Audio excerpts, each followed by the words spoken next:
match frame and reverse match frame. Now, let's talk about two functions as match frame and reverse match frame.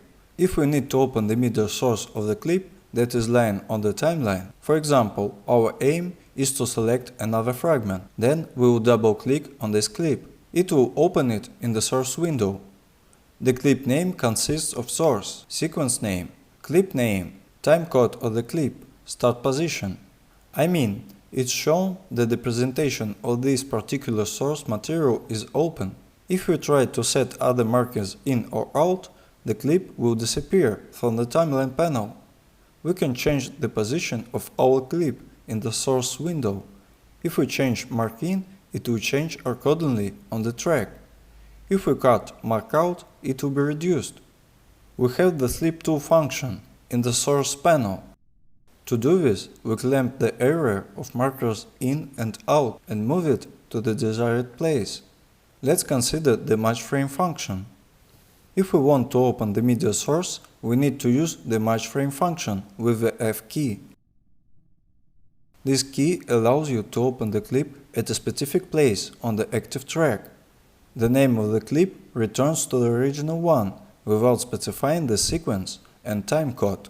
If the playhead is located on the clip that we selected, then match frame will open it. If we select, for example, audio on a non-active track, it will open this audio anyway, because it's highlighted. If we don't have anything highlighted, then this function will work by priority. It will open the clip that is closer to the center on the active track. What is the reverse match frame function? The reverse match frame works like this. Let's say we open the media source in the source panel. We know that this clip is somewhere on the timeline and we need to find its location. Reverse match frame Shift plus R combination moves the playhead to the place where the desired clip is located. If we have a clip on several timelines, then it will open it on the active timeline by priority. In addition, we have the opportunity to find it in another way.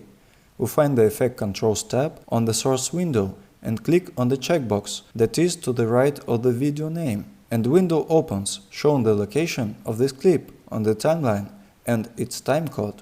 When you click on it, the playhead will move to the specified location. There are two main features that help you find clips used in timeline. When your project gets big enough, you'll get a lot of different folders and clips. You can use match frame and reverse match frame in order to quickly switch from one place to another. For example, from the media source to the folder to watch an airbag clip or vice versa.